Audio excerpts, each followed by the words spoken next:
Hey, what's up, guys? Welcome into the very first episode of the TurnbuckleChatter Podcast.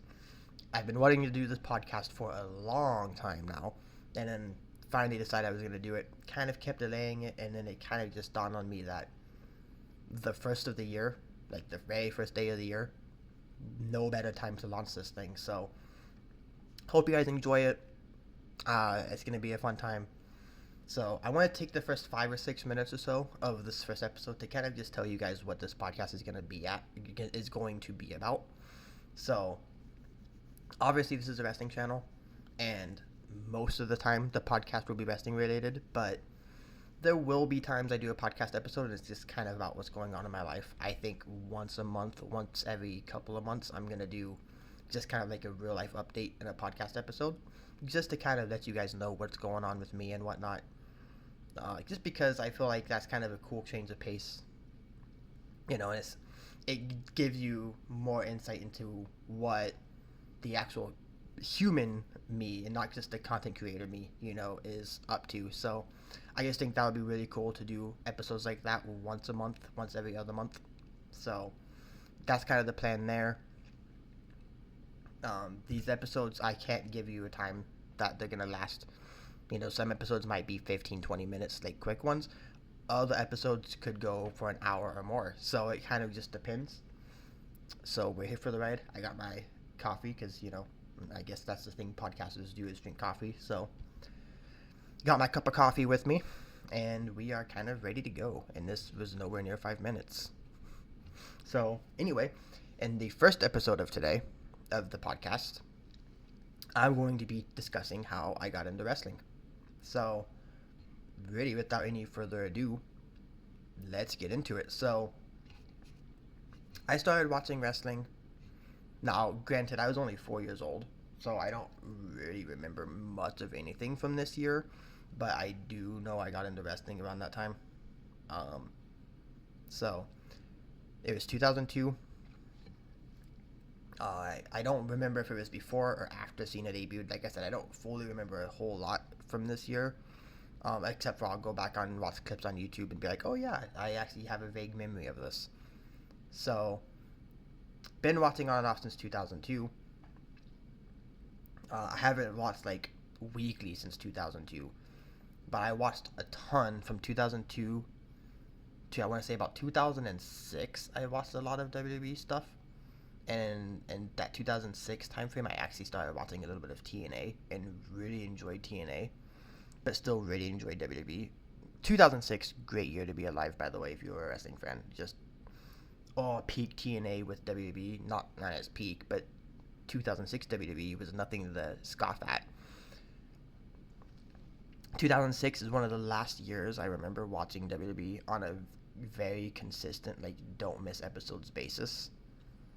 And I never watched pay-per-views, by the way. I was only ever able to watch we only ever paid for WrestleMania and the Royal Rumble every year. Those are the only two pay-per-views of the entire year I got to watch. So watching wrestling growing up, watching every week, but only getting two pay-per-views a year, it's different if those are the only two pay-per-views they show a year. But you're talking back in 2006, or even during that time frame, at certain points they had, the brand-specific pay-per-views. So you were getting two pay-per-views a month, and the only two pay-per-views the entire year we ever got was Royal Rumble and Mania. Which, don't get me wrong, I think that's why to this day the Royal Rumble is my favorite non-Mania pay-per-view, is because it's the only pay-per-view that I've ever consistently gotten to see how it's evolved, and I feel like I can actually judge pretty well on if a Royal Rumble pay-per-view is actually good or not, just because of how many of them I've seen. But one take here, it's a podcast. But anyway, 2006, one of the last years I remember watching consistently, like during that entire 4-block period of my first start as a wrestling fan. And then after that point, I would go weeks, maybe months without watching any wrestling at all.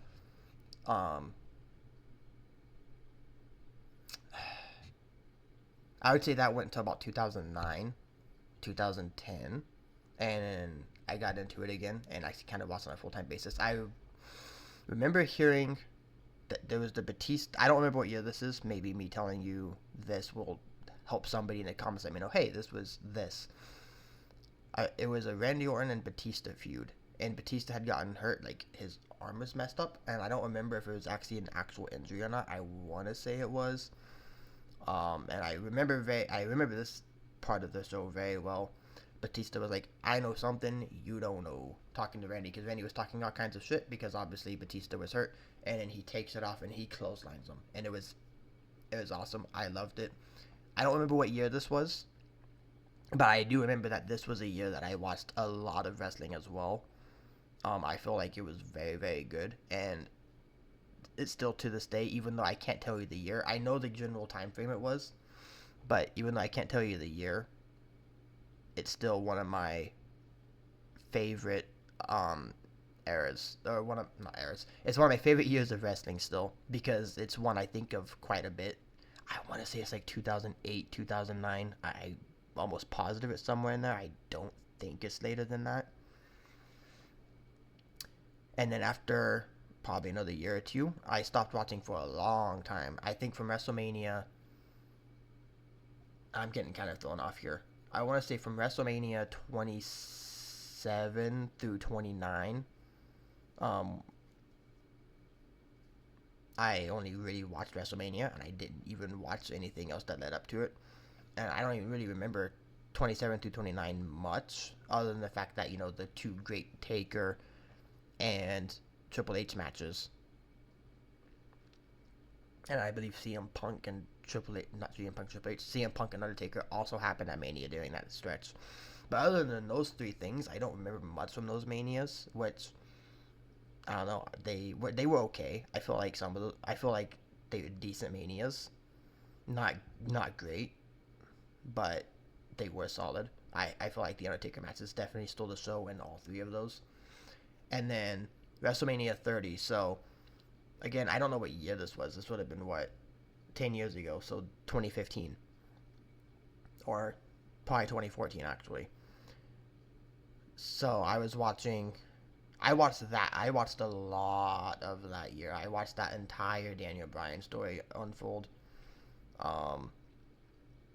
Still didn't watch a lot of pay-per-views. I know the WWE Network was around at this time. Or did it... Was the first pay-per-view on the WrestleMania? I think the first pay-per-view on the network that year was WrestleMania, but I might be wrong. I don't know. When you've been watching wrestling rather consecutively or on and off like I have for this long, everything blends together and you can easily kind of forget certain aspects. But I know the WWE Network was around. I know I didn't really pay for it until WrestleMania 30. But I watched the vast majority of that year and the vast majority of the Yes Movement, and it was incredible, and I loved every minute of it. And I watched wrestling for quite a bit after Daniel Bryan won.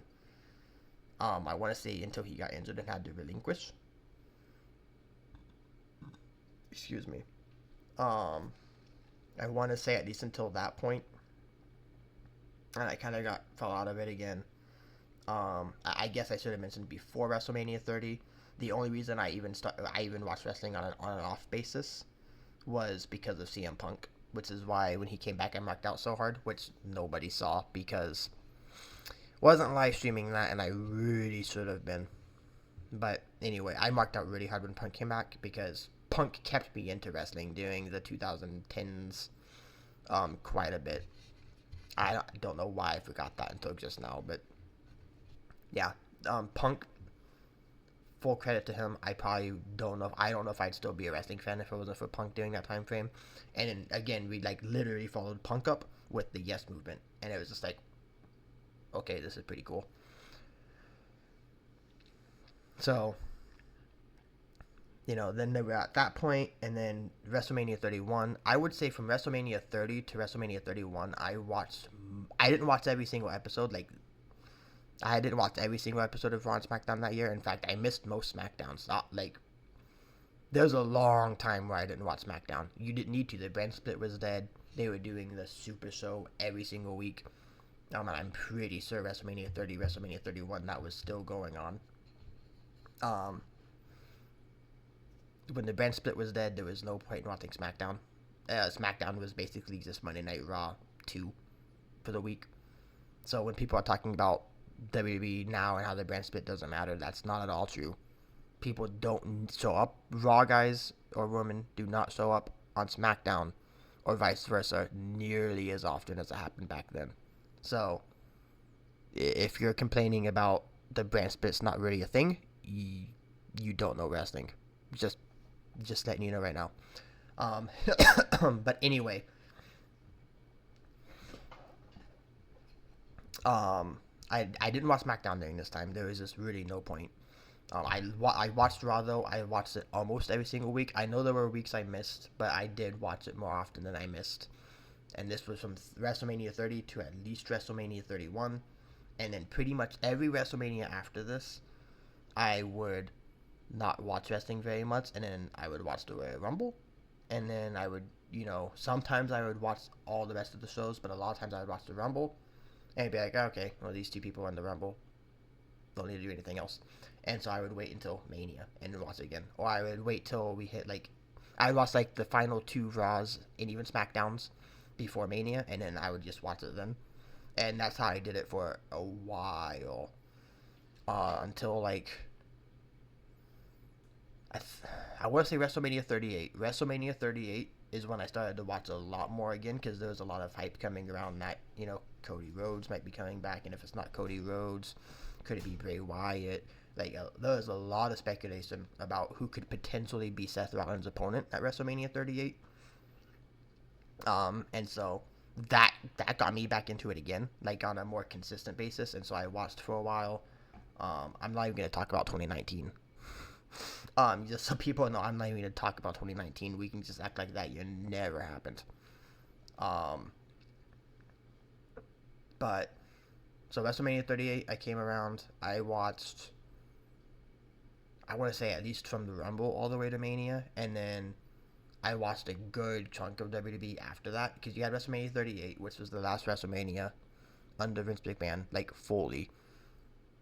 So at some point after that, I don't remember the exact chain events. I know it was around SummerSlam. Actually, it was basically SummerSlam. Those allegations started to come out. Vince had to step aside. Triple H took over, and I was like, dude, been asking for this for years. The biggest reason I stopped watching wrestling was all the rematches, and it wasn't a watchable it just wasn't watchable anymore. And under the last decade, I would argue, under Vince, it wasn't really watchable. So once that happened, I watched a lot. I watched from SummerSlam all the way to WrestleMania with very few shows missed. I still wasn't watching all of the pay-per-views at that point, because, I was used to Vince pay-per-views still, and I'm used to the first 1 or 2 matches being great, and then the rest of the card sucking. Wasn't the case under Triple H. I don't remember how many I watched that year. I definitely watched more than I have in years past. But I loved what Triple H was doing, and then I stopped watching once that Raw after Mania happened. It was a terrible show, and it turns out that stuff had changed last minute, just before everything, just before the show was about to go on. Everything changed, basically, except for the Brock Lesnar stuff right at the end with Cody Rhodes. Everything else got changed, which is a Vince thing. He was big on changing the script last minute, and he was very much there and back, because they were going to be selling soon, which obviously we didn't really find that out until almost no, TKO happened at 39, right? I'm pretty sure the TKO stuff happened at WrestleMania 39. Yeah. We found out they were going to merge. I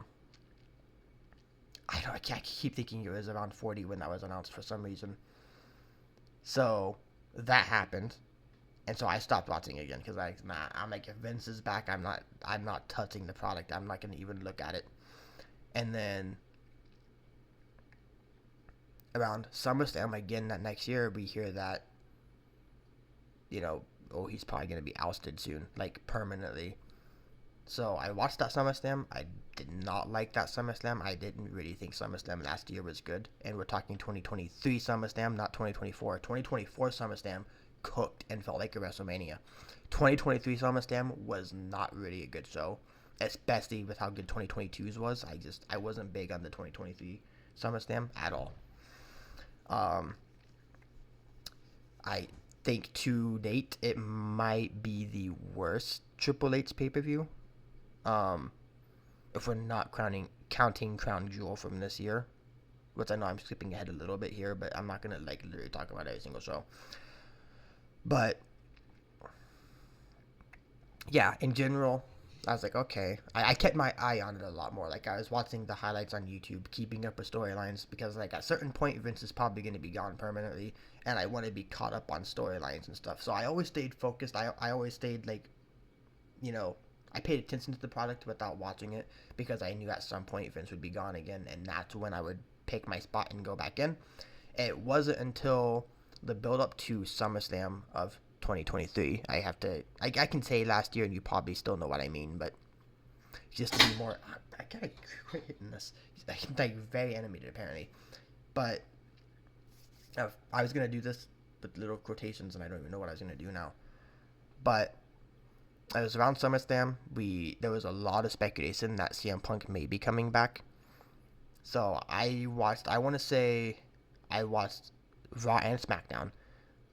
I started watching, I think, 3 weeks before Survivor Series that year.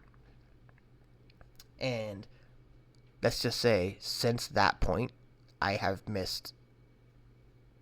I can count on one hand. I've missed like 3 or 4 weekly shows total combined since Survivor Series 2023. I have not missed shows much. This is the longest stretch I can remember actually watching like every single show, Raw and SmackDown. I haven't been watching NXT. I want to watch NXT. I'm going to start watching NXT. I was going to watch it this week and react to it this week. The only reason I didn't was because I had a New Year's Eve thing to go do. So I wanted to go do that. But I'm going to start watching NXT as well. I haven't really watched NXT since Black and Gold, but I hear NXT is very, very good right now. So definitely going to start getting into NXT, start watching that. So I look forward to that. But in general, I've never watched wrestling this much before, like consecutively straight through. I've always been a fan of it, and I've always loved it when I've watched it. But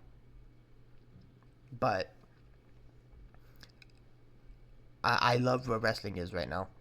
Storyline-wise, everything about it, and this is going to be a hot take to some of you who are caught up in nostalgia. But this is the best WWE has ever been. Like, it's better than anything it was in the 80s. It's better than anything it was in the 90s. Sorry, Attitude Era lovers, but it's true.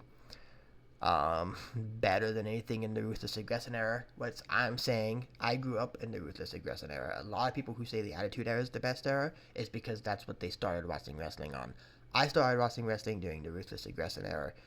Personally, I think the Ruthless Aggression Era, I think even that's better than the Attitude Era was. Maybe that's just bias.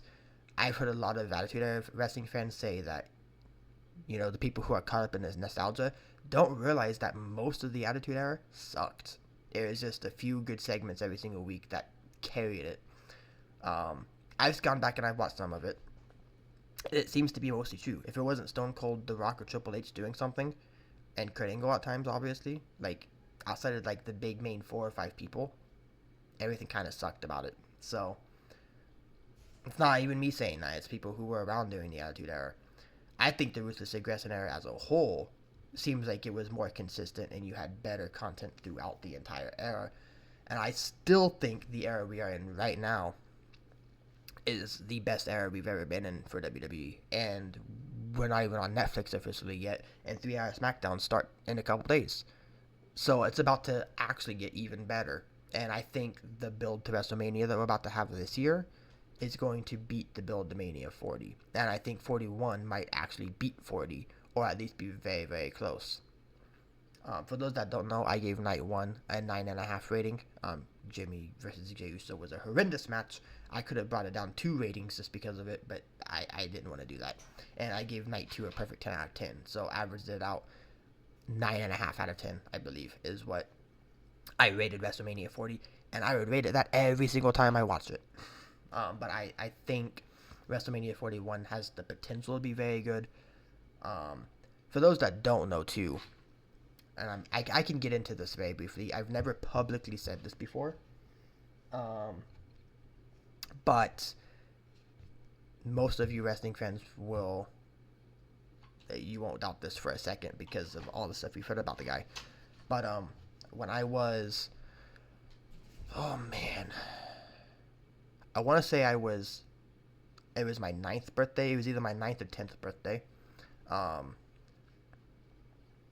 My godmother had gone to one of the meet and greets that they were doing, and had found and was meeting with John Cena. And I was like, hey, it's my nephew's, because like, she's like an aunt, even though she's a godmother, she's basically an aunt to me. And she was like, hey, it's my nephew's birthday. If I were to, call his mother and get him on the phone, would you tell him happy birthday? And sure enough, I'm sound asleep. My mom comes in, she's like, hey, I got somebody on the phone that wants to tell you happy birthday.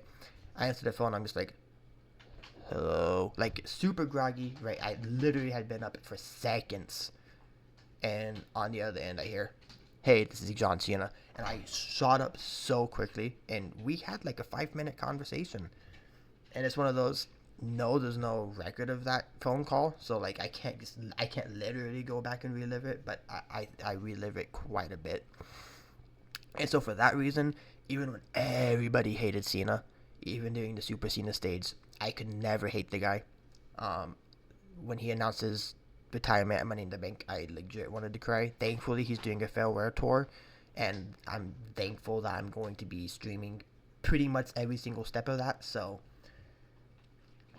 that's something I'm definitely grateful for, is that I'm going to get to be, my first full real year as a content creator, and I'm going to get to see John Cena's farewell tour play out. But yeah, I have my own reasons why John Cena will probably always be my favorite of all time, or even if he's not my favorite of all time, like he's pretty much cemented himself in my permanent top 5. I just really can't take him out of there. Just because, like, once you have a conversation like that, or once something like that happens to somebody you really look up to, there's really no way that I could ever say anything bad about him. So I don't really. I get why people didn't like him. Don't get me wrong. There are people that they do that with now, like Bianca Belair. I can't stand Bianca Belair because of it. I think she's overpushed. She's getting, I guess, the John Cena treatment, so to speak. She's not winning singles titles all the time anymore, thank the Lord. But she's still always in the title picture in some way. If she's not going after tag titles, then she is still competing for women's championships. I just don't think she needs anymore. At least not for another 5-6 years, right? Maybe she gets one more, towards the end of her career. But until that point, I think Bianca needs to stay away from titles. If she really wants to if they want to use her to put a champion over, like she loses the match, fine. But just don't have her actually winning one. I just don't think it's necessary, but anyway, I get it. If I complain about anything like that, and I didn't complain during Cena, maybe I'm a hypocrite. I don't think I am. Also, remind me to move that out of the way for the stream. But yeah, I don't care. I don't think it's hypocritical at all, just given the situation, and what happened. So he did not have to do that because, well, I wasn't at the meet and greet, so did not have to do that. And he did. And he took like 5 minutes. And you're only supposed to even spend like 1 or 2 minutes max at meet and greets with the wrestlers before they go. Obviously, it's John Cena. He can do what he wants. But especially during that time frame. But it was sick. And I will always cherish that forever. So, anybody can say what they want about John Cena. He's always going to be, in my top 5. For that reason. Maybe I'll do a top 5 list at some point. Or, maybe I'll do one of those S tier lists. Just a tier list, there we go. Of wrestlers or something. Which, when Cena goes in the S tier, don't be at all surprised. So, that's kind of it. I know I didn't really mention how I got into it. It's just, my family watched it. Yeah, is all it is. My mom, at least. My dad's never really been into it. But my mom watched it a lot. But once I got into it real heavy, she didn't want to watch it anymore, which was kind of annoying. But yeah, I think next week's episode will be why I became a content creator, or how, which I have one of the biggest and the OG in this space to thank for that, which we'll get into next week. So that's it for now. If you watched this on YouTube, make sure you leave a like on this video, subscribe, and turn on the notification bell so you never miss an upload from me. And if you are listening to this on Spotify, make sure to, you would think I would know this, make sure to add it to your library. So that way, whenever a new episode drops, you'll get notified. I will see all of you later. If you're only here for the podcast, I will see you next week. If you're here for any of my other content, then go ahead and I will see you, and then I will go ahead and see you guys tomorrow for tomorrow's video. For those on Spotify, if you want to find me over on YouTube, it's TurnbuckleChatter, and any other social medias you can find me on. I haven't made them yet, but should be TurnbuckleChatter. If not, then you will have the official social medias to follow me on next week. Thank you for everybody for tuning in. I love each and every one of you. I'll see you guys next time. Peace.